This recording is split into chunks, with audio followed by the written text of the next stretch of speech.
Hi, this is Jordan Ramirez, and you are listening to Film Talk with Jordan Ramirez. And with me is our special guest. He is the star of the upcoming film Marriage Bites. And please welcome to the program, Mr. Jason Thomas. Hello, everybody. How's it Hello, going? it's going great. So before we get started, do you think you could tell us a little bit about your background and your acting background and how you became first your acting background, and then we'll get involved in the how you got involved in the project.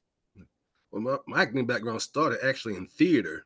I used to do a Mm, lot of plays and stage plays, and before I got a chance to do television and movies, and mm, but because of COVID, a lot of we couldn't really do live theater anymore.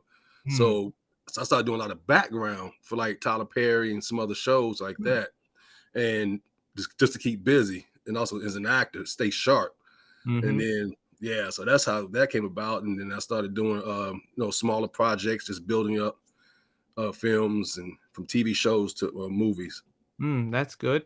So that's amazing to hear that you started in theater and then you did a little bit of background work. So it's amazing that you started elevating from the bottom to the top. I always see like up rising stars, starting doing supporting roles or maybe small roles, and then they end up becoming a little bit well known and recognizable.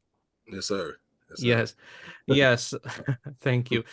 So how did you become involved in this upcoming project, Marriage Bites? We actually worked on another project before called Caroline of Mine, which Mm-hmm. Ashley Hargrove also wrote, and a lot of us actors who first met during that project. Mm-hmm. And the chemistry and everything was just so dynamic, man, and incredible. So I got another chance to work with her again and everyone else. Mm-hmm. I jumped on it. So yeah, so that's how we came about. That's amazing. Because I had Ashley, and now we're going to mention about Lance. He was very nice to talk to on the last episode I had him on. He talked a lot about the fact that he loved watching horror movies and that he was fascinated about the dynamic between horror and comedy. And we talked a little bit about that in our previous episode. So it's amazing that Lance was a very nice guy, and I don't know if you ever got a chance to meet him before. Yeah, Oh, you did? I got a Uh, chance to meet him just on Carolina Mine. oh yeah. But yeah, it's amazing. So, do you share like some of the same, types of movies that you guys watch, or maybe do you have like different ideas of what types of movies you guys watch, or what do you think you and Lance uh, like have in common with each other, besides, being in the almost the Mhm. same projects or Well, same interests? I Yeah. know we definitely like horror movies. I grew up a horror movie buff. I have one child, and now she's like her father. Horror movie buff. We watch things from stuff we've never even seen before, try to find new horror movies, to Mm-hmm. even try to find some comedy horror movies. But I'm an old Mm. classic buff Mm. horror. Yeah. It's amazing. So, I mean, uh, Lance and I talked about this in our previous podcast, but I remember telling him that I saw an interview with Jordan Peele, the director of Get Out and all those horror movies, saying that horror and comedy have almost the same DNA and that they both have the ability to shock, but in different ways. So I don't know if you see horror and comedy in that same dynamic, or if you see it in a different light. I some I do some because sometimes some things in the horror movie actually is Hmm. funny. Some of the Yeah. scenes is funny, so it's kind of catch you off guard because it's supposed to be scary. Hmm. But even like this movie we're doing now, Marriage Bites, is gonna be it's kind of hard, scary, but it's Hmm. really funny. And even like my character, I'm actually piggybacking off taking bits and pieces from old Friday the 13th movie because Mm. my character is similar to the black kid that played Dudley, on the TV show, but he was Oh. actually he ran away. He did a lot of scary stuff in Friday the 13th. So I kind of seen my role similar to his. Like, you know what? I'm that type of guy. Like, if I see somebody Jason over here, I'm running that way. I'm not, you're Yeah. gonna hear me scream. I'm just gonna. Oh, yeah. It's But amazing. Yeah. yes, Uh, so now that we've gotten a little bit on the horror movie subject because of Marriage Bites, and you also worked as we mentioned, Caroline of Mine. Do you have any recommended horror movies or maybe other movies that maybe my audience would like to be interested in because maybe it's a movie that they hadn't seen before, or maybe it's a movie that is well known, but like maybe your take on it is what I'm asking. You know, I'd like to say there's a lot of, I won't say B movies, but it's maybe less than. Oh, did you go out? Oh Hello. yeah, a Oh, here we little go. bit. Okay. Less than movies maybe not be out as much. Here we go. But you know, it's but I tell you what, it's one I got a chance to meet a young man. There was a studio that we actually be filming at called Digital Thunderdome, and Okay. they've done a lot of horror. If you guys get a chance to go on their website, because they have a lot of horror movies, and they have one out now, and I think it's going to be pretty good. And so I suggest those movies, and I always suggest go back to the old school movies, you know, Hmm. but like the old Friday 13th, the old, the Freddy Kruegers, Nightmare on Yeah. Elm Streets, you Mm. know, Yeah, yeah, that's amazing because classics. yeah, it is. And now a message from Jordan Ramirez for Film Talk with Jordan Ramirez. I want to take a break from this episode to thank my listeners/viewers who watch the videos on my YouTube channel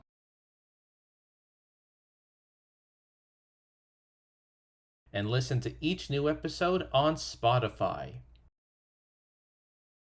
While this show is a labor of love and passion that isn't about the movies that I like, this is also a show that is about the films that you like. Have a film that you want to recommend to the podcast? Make sure to recommend it in the comments section on YouTube and on Spotify, and you will receive a shout out in a future episode. Want to be a guest on the podcast? Click on the sign up form link in the episode description for further details. If you like this episode or my previous episodes, make sure to like, share, and subscribe for more interviews in the near future. The goal for this channel is to reach up to 100 subscribers both on YouTube and on Spotify. It's just that easy. And now, back to our regularly scheduled episode. What's the name of that movie from Digital Candy? I give you the poster. Bad Candy. Bad Candy. That's the name of the movie. Bad Okay, Candy. Bad Candy. All right. Bad Candy. I'm so sorry about having those technical apologies, everybody, and Mr. Ramirez. No, I don't no, know it's what happened. I don't know either. Uh, Okay, yeah. So the name of the movie is Bad Candy, and it's a movie that you recommended. yes, Oh, it's uh, new. It's on. Yeah, it's pretty cool. uh. So where can my audience find this movie? Because you mentioned it's on. Is it on like any streaming platforms or is it Yeah, on? it's on like Hulu, and it's on Tubi. It's Mm-hmm. on those channels I know for sure. Mm-hmm. So yes, sir. Yeah. Yes. Okay. So I know that Ashley Hargrove, whom I previously chatted with, talked about Caroline of Mine. So for those who are, so this is to my audience. For those who are unfamiliar with Caroline of Mine, or have never seen the upcoming, I don't know if it's already out, but could you tell us a little bit about what this movie is about, because maybe this would be something that my audience would love to see. Oh, absolutely. Carolina Mine is based on basically almost like I want to say like a cult type action. It's about a professor who takes advantage of one of his students and actually takes her away, like kidnapping, but to a cabin so they can't find her. Mm-hmm. So we literally have to, and she's like brainwashed because she believes in a lot of things that he's doing. But her father, she had problems at home and some other things. And myself, I play a detective. They have to go find her, and we go up to the to the woods and we find them, try to bring her home. And yeah, and they do, and it's a really great movie. It's action packed. It's Mm-hmm. action packed, and it's just different because it has that mind frame of you actually have predators out there that would take Mm, advantage of the young, and the young don't know. They think yeah. they're being loved. They think they're being accepted, and Mm, really they're just being used. mm. You know. Yeah, I mean, I understand that completely because, it is it already out, this movie, or do you know when the movie is supposed to come out? It's supposed to come out this summer, but now it's getting toward the end of summer, so I Okay. think it should be coming out very, very shortly. Oh, Very shortly. okay. So, will it be released in theaters or is it like on a demand? I think it'll be the way we was told so far. It's going to be streaming, so it'll be Okay. again like on Hulu or Tubi. Things that I know those for sure. Mm-hmm. I'm not sure if Ashley's going to have it to a bigger platform, but Mm, I'm pretty sure it will because it's one of those really good movies, mm, and so it will eventually get to a bigger platform. mm. It is that's amazing. So, so what was it like working on that movie, Caroline of Mine, with both Ashley and Lance? Was it like a loving atmosphere? Like, were you guys like a family, working together on this film? I tell you, when we first met the very first day, and we talked and we felt like we knew each other forever. The chemistry was good. The vibe was good.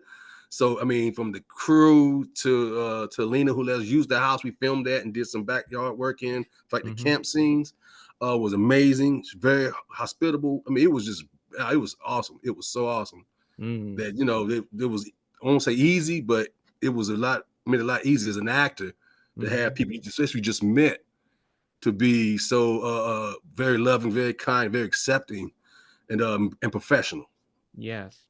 That because I know that working with a crew on some projects myself, it is amazing that you get to work with people that you want to be with again, and you also get to share like some of the same ideas and some of the Yes. same hobbies and favorites that we all love as a production or as a crew.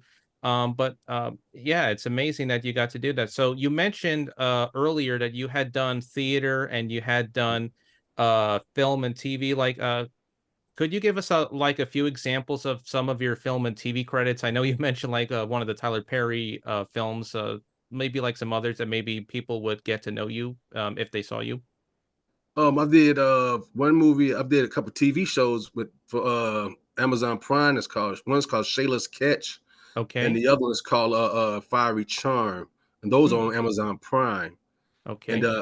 I just finished filming a movie that's coming out right after, I want to say the beginning of the year, Mm-hmm. 2025, Okay. and that's good. That's pretty good. I play a police officer again, but that's actually about organ donors, so that'll be out because people stealing organs. Yeah. It's It. in human trafficking. Yeah. So, Yeah. but yes, No. sir. No, no, no. Go ahead. Go ahead. Sorry I interrupted. No, you found Okay. it. Yeah.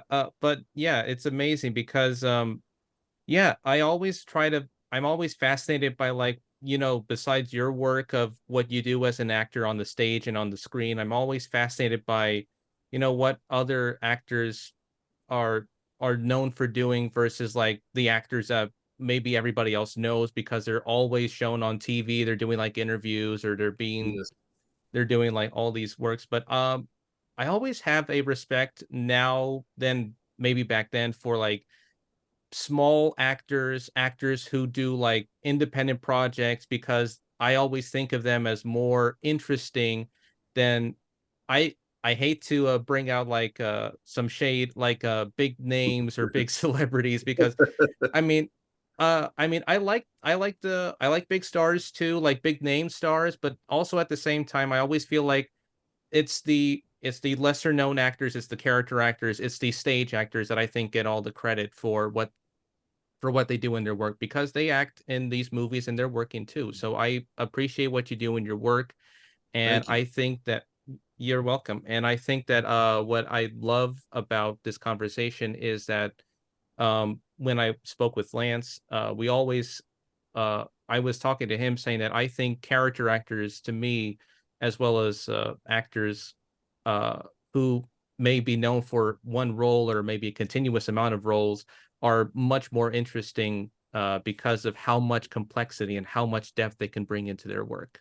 Yes, I tell you, Jordan. One thing about being in theater acting and everything is that every time you get to play a different role, Mm-hmm. so you have to get to build a new character, and you get to learn as an actor. We get challenged to be able to, maybe one day I might be a priest in one show, the next Mm-hmm. week I might be a gangster, or it might be, but it's always an opportunity to be able to grow a character and bring it to life live. Mm-hmm. I think it really helps prep, for us when we get a chance to do movies and get roles, whether it's a small role or a big role.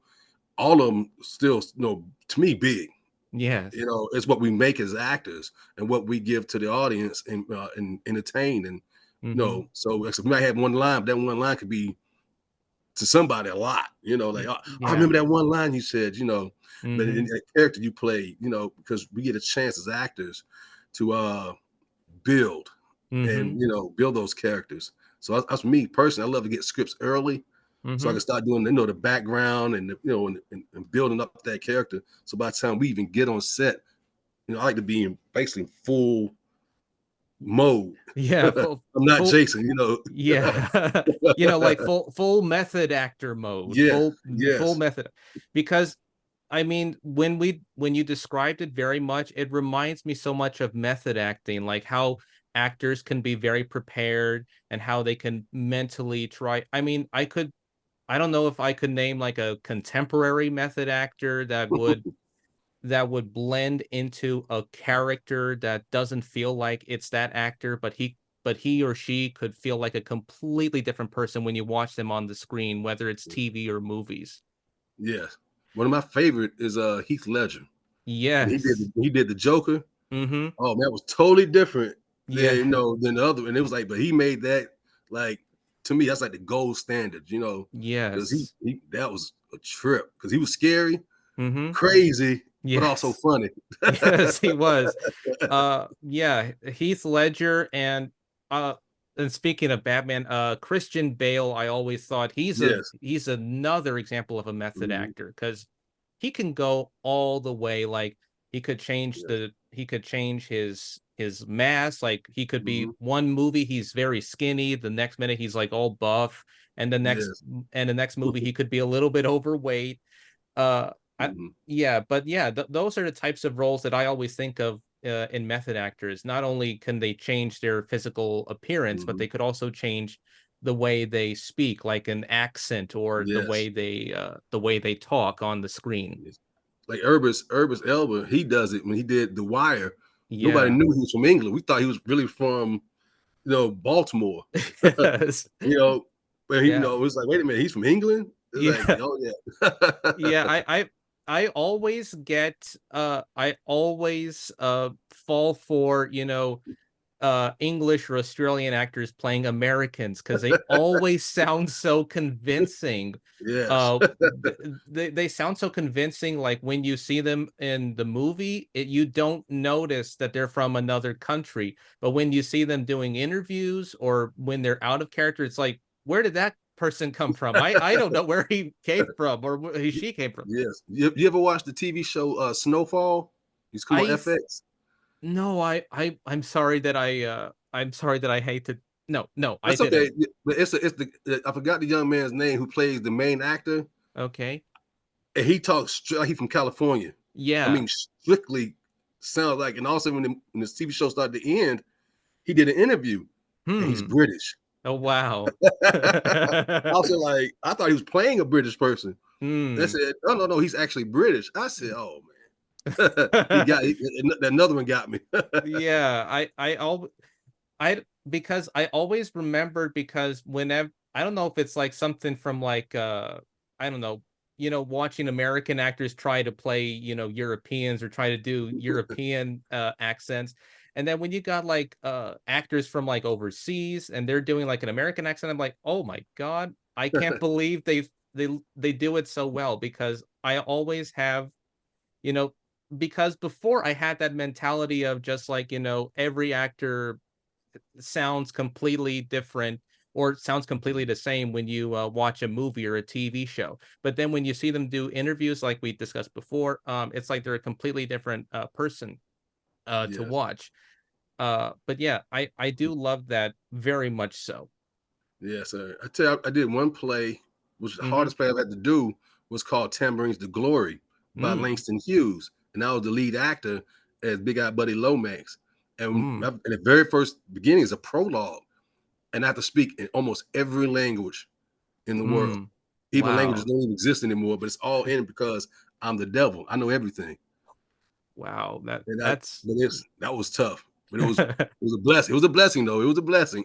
Yeah, I mean, yeah, I mean it's amazing that it's amazing of what you can do as both a stage actor and later transitioning to films and to television. I mean, I don't know of a contemporary example of a stage actor who transitioned to film and to television, but maybe there's tons out there that maybe I don't know about. Denzel Washington is Yeah. one. Yes. Viola Davis is another one. She came from theater, from Yes. Alabama, Mobile, Alabama. Oh yeah.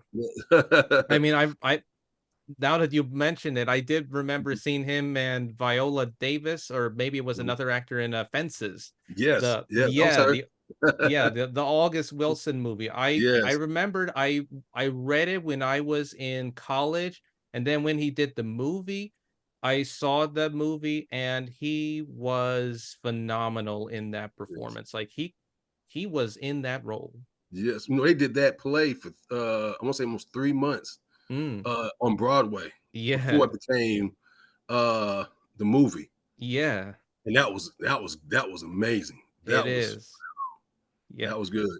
Yeah, I always love I don't I now that we bring up theater and like stage productions, do you have like a favorite play to film adaptation or like a favorite stage actor that transitioned over to film besides the ones that we mentioned?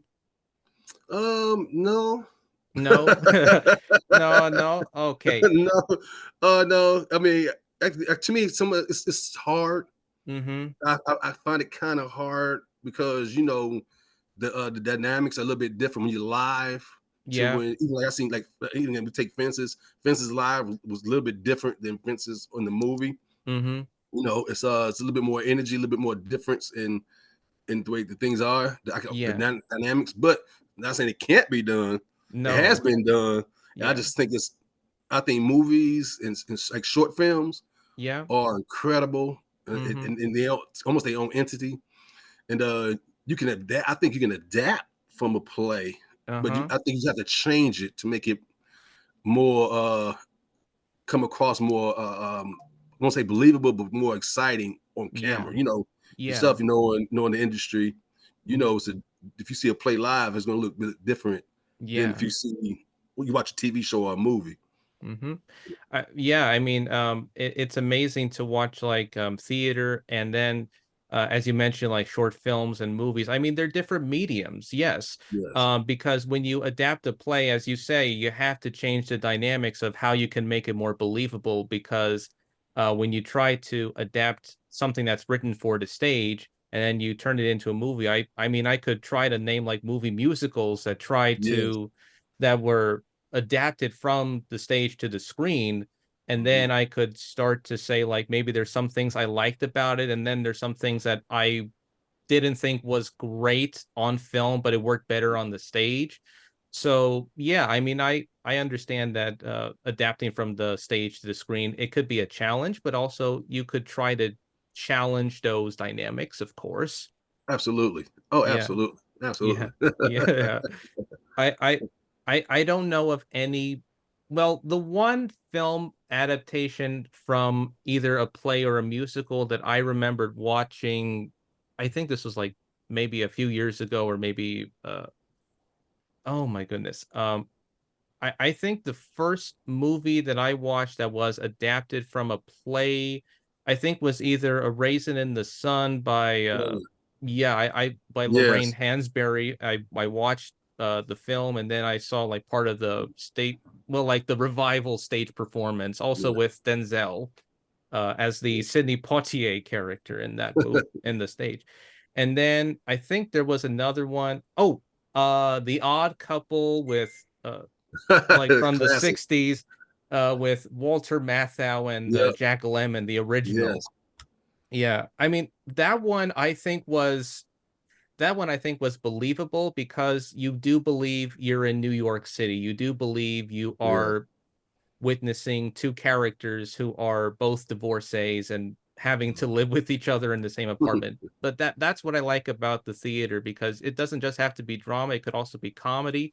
Definitely. It could also be experimental. It could be whatever you want to put out on the stage. that doesn't have to always be too serious. It could also have its own sense of humor on the stage as well. Absolutely. Mm, Absolutely.